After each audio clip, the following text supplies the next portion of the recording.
Қайырлы күн, құрметті көрермен, әріптестер. Астана қаласының коммуникациялар қызметінің алаңында баспасөз конференциясын бастаймыз. Бүгінгі тақырып пробация шарттарының сақталуын бақылау, жауапкершілік және заң бұзушылықтың алдын алу туралы. Спикерлерімізбен таныс болыңыздар. Дүйсенбаев Нұртас Нұрболатұлы, Астана қаласы прокуратура басқармасының аға прокуроры. Рахмет, қайырлы күн. Ержанова Батагоз Қайратқызы, Астана қаласы Алматы ауданы пробация қызметінің бастығы, әділет полковнигі. Дорогие зрители, мы начинаем пресс-конференцию на тему «Контроль и соблюдение условий пробации, ответственность и профилактика нарушений». Хочу напомнить зрителям, что вы можете задавать свои вопросы в прямом эфире нашим спикерам, а также оставлять свои вопросы на наших аккаунтах в соцсетях. Мы начинаем. Батагоз Кайратовна, слово предоставляется вам. Спасибо за предоставленное слово. Как мы знаем, государственными и правоохранительными органами отдельное внимание уделяется лицам, состоящих на учете в службе пробации. Указанная категория лиц в лице судом в лице государства предоставляется возможность стать на путь исправления и приносить благо обществу. Пробация в Республике Казахстан регулируется законом о пробации. Основными задачами службы пробации является оказание социальной правовой помощи лицам, в отношениях которых применена пробация, также исполнение определенных законов видов наказаний, не связанных с лишением свободы, осуществление пробационного контроля за осужденными, в отношениях которых назначена пробация, также подготовка подготовка к освобождению лиц, отбывающих наказаниях в местах лишения свободы. Также в Республике Казахстан у нас существует и предусмотрены 4 вида пробации. Это у нас досудебная пробация, предоставление материалов суду в отношении личности подозреваемого, обвиняемого для принятия решения о мере наказания, а также принятия решения по назначению наказания. Приговорная пробация – это контроль и оказание помощи лицам, состоящих на учете в службе пробации, и наказание, которое не связано с лишением свободы. Пенитенциарная пробация – это подготовка осужденных к освобождению из мест лишения свободы, включая разработку индивидуальных планов их ресоциализации. Также у нас имеется постпенитенциарная пробация – это оказание поддержки лицам, освобожденных из учреждения уголовно-исполнительной системы, в социальной адаптации и их реабилитации. Более подробно я бы вам хотела рассказать по поводу приговорной пробации. Так, согласно статье 15 Закона о пробации, приговорная пробация она распространяется в отношении осужденных к ограничению свободы и условно осужденных. Так, согласно статье 44 Уголовного кодекса Республики Казахстан, ограничение свободы состоит в установлении пробационного контроля за осужденными сроком от 6 месяцев до 7 лет с установлением принудительного труда. Ограничение свободы отбывается по месту жительства осужденного. Принудительный труд у нас назначается местными и организуется местными исполнительными органами в общественных местах не свыше 4 часов в день. Принудительный труд у нас не распространяется на лиц, у которых имеется постоянное место работы, в отношении лиц, которые заняты на учебе, также в отношении женщин, беременных женщин, женщин, имеющих детей в возрасте до 3 лет, мужчин в одиночку, воспитывающих детей, также мужчин, воспитывающих детей в возрасте до 3 лет, инвалиды 1 и 2 группы. Также принудительный труд не назначается осужденным, которым назначено наказание не менее 6 месяцев. В соответствии со статьей 63 Уголовного кодекса Республики Казахстан, если назначив наказание в виде лишения свободы, суд придет к выводу о возможности исправления осужденного без отбывания наказания, он постановляет считать назначенное наказание условно. При назначении условного осуждения суд устанавливает по правилам части 2 статьи 44 на весь срок лишения свободы устанавливает пробационный контроль. В отношении несовершеннолетних пробационный контроль устанавливается от 6 месяцев до 1 года. Соблюдение условий пробации является ключевым элементом в процессе реабилитации осужденных и обеспечения общественной безопасности в Республике Казахстан. Также в Республике Казахстан законодательство четко определяет обязанности лиц, находящих на учете в службе пробации. К обязанностям лиц, состоящих на учете в службе пробации, относится это явка в течение 10 суток со дня вступления приговора в законную силу, либо постановления суда, и для постановки на учет службы пробации. Также соблюдение условий порядка отбывания наказания и иных мер уголовного правового воздействия, явка службы пробации для проведения с ним профилактических бесед, письменное информирование службы пробации об изменении места жительства, места работы и учебы, выполнение возложенных на ним судом обязанностей.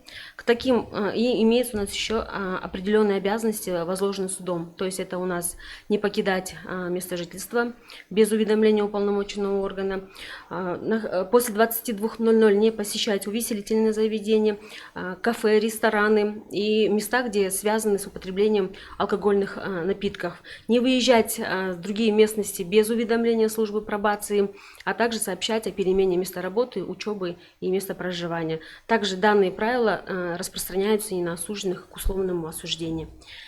Пробационный контроль за осужденными, отбывающими наказание на учете служб пробации, осуществляется по их фактическому месту проживания.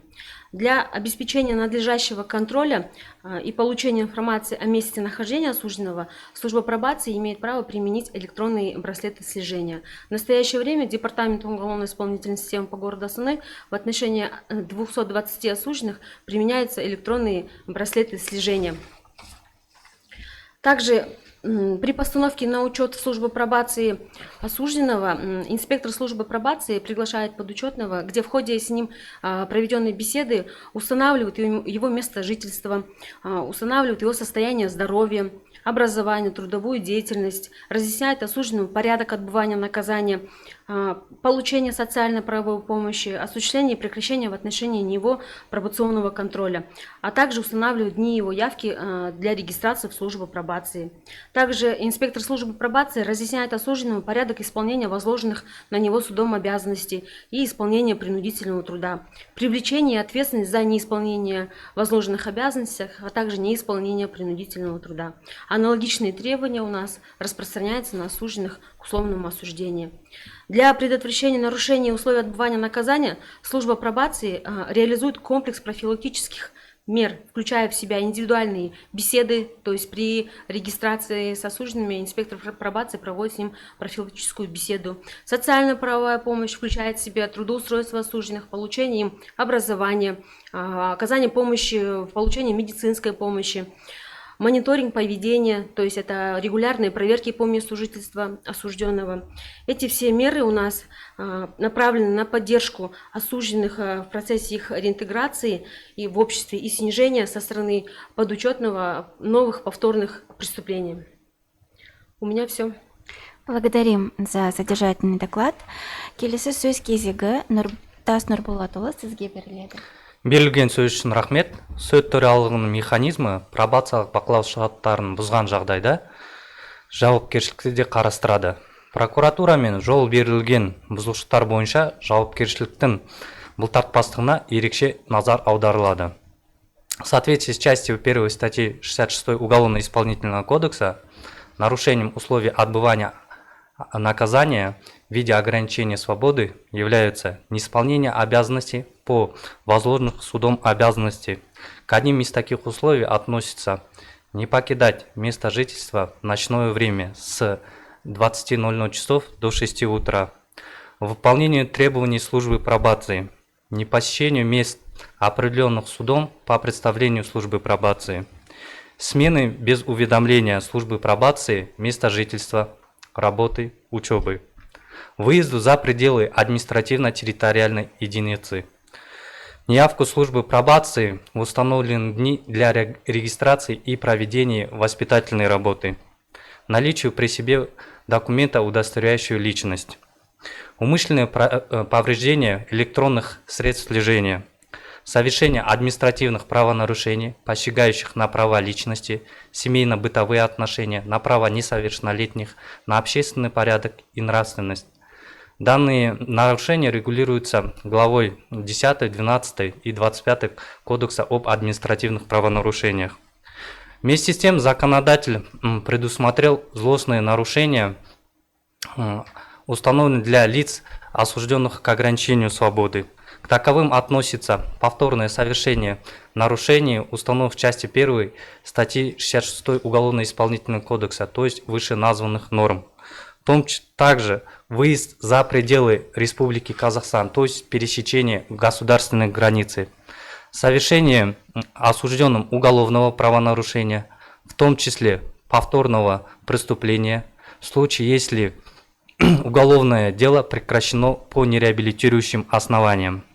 Отказ от выполнения законных требований сотрудника службы пробации, равно угроза применения насилия либо оскорбления сотрудника, скрытие от пробационного контроля, уклонение от выполнения принудительного труда без уважительных причин. В случае нарушения вышеуказанных требований служба пробации на ограничение свободы принимает следующие меры. Проводит профилактическую беседу с разъяснением последствий нарушений, выносит предупреждение о необходимости соблюдения условий.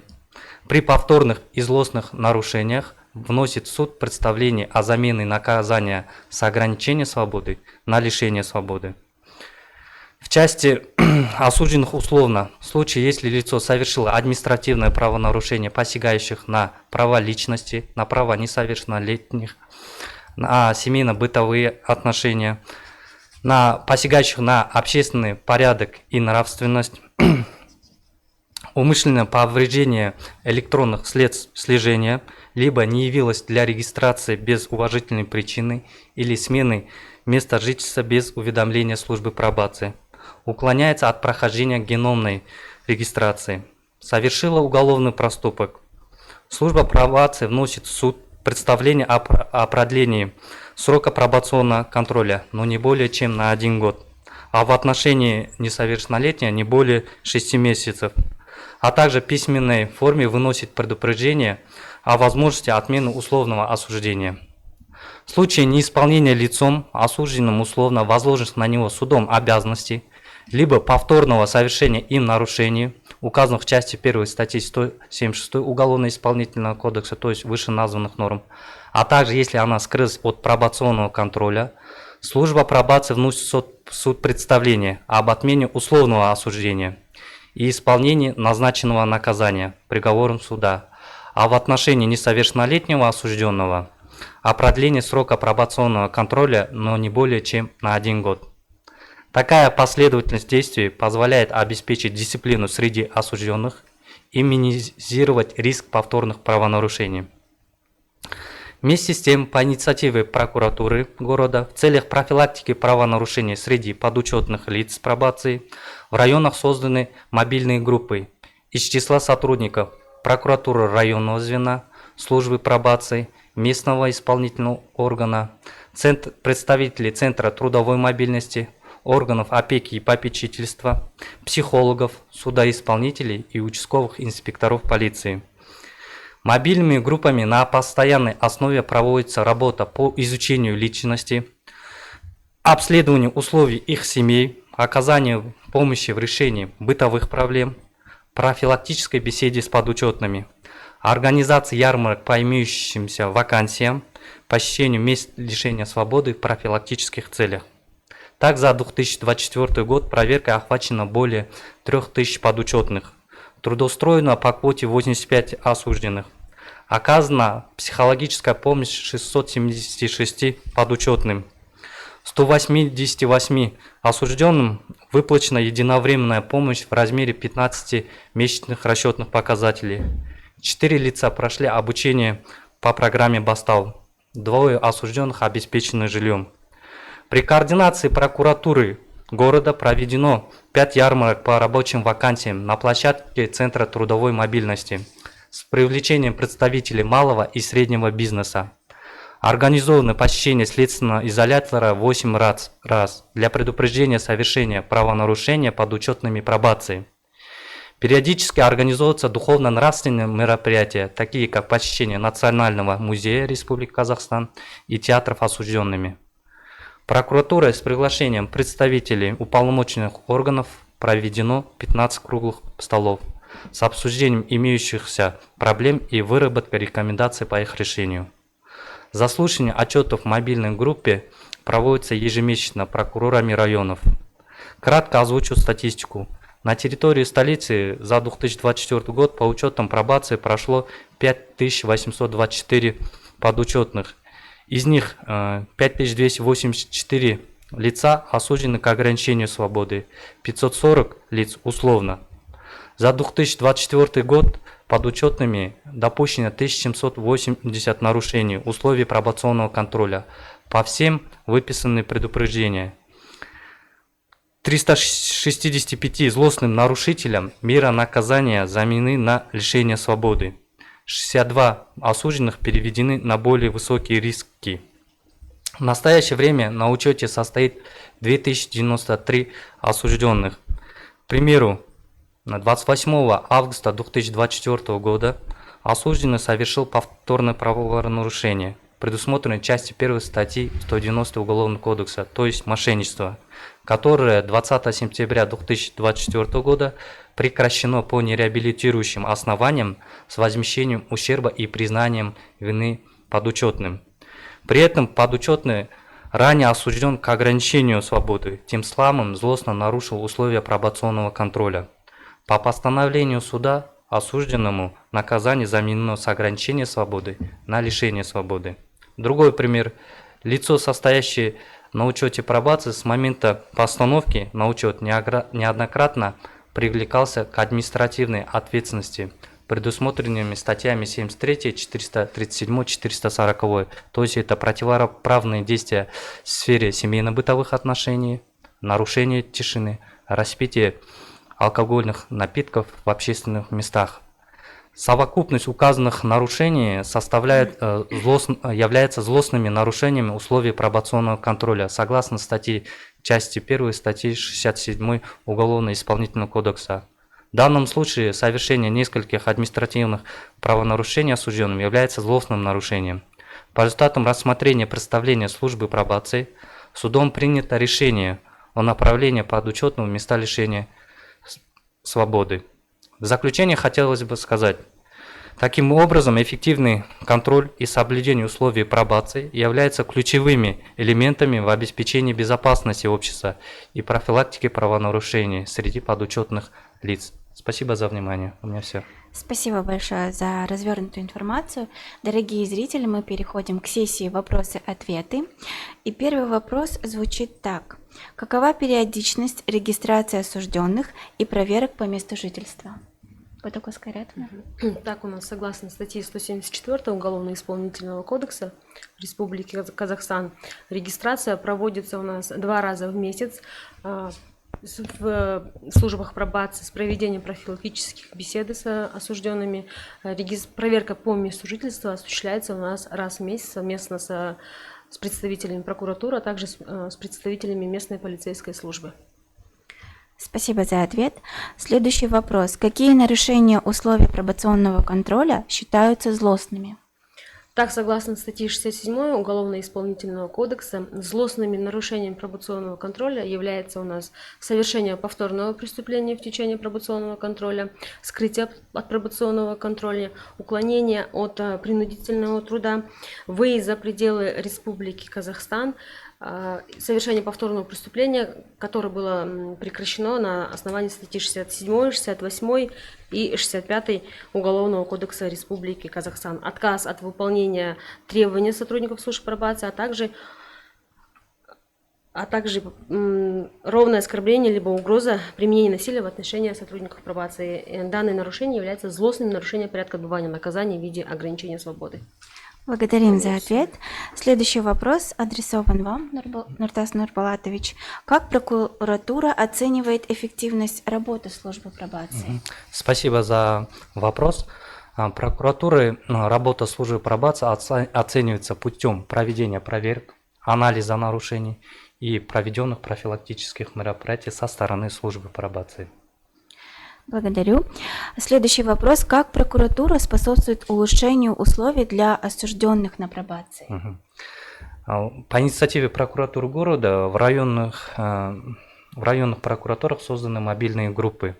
Данная мобильная группа организует работу по оказанию психологической помощи, социальной группы, направления осужденных для трудоустройства, центры трудовой мобильности, последующим направлением их для обучения, в том числе со стороны прокуратуры, и инициируются изменения и дополнения в законодательство. На этом сессия вопрос-ответ закончены. Уважаемая Батагос Кайратовна, Нуртас Нурбалатович, благодарим за выступление на службе коммуникаций города Астаны и хотим пожелать вам успехов в работе. Уважаемые зрители, наш брифинг подошел к концу. Спасибо за внимание. Спасибо, что пригласили нас.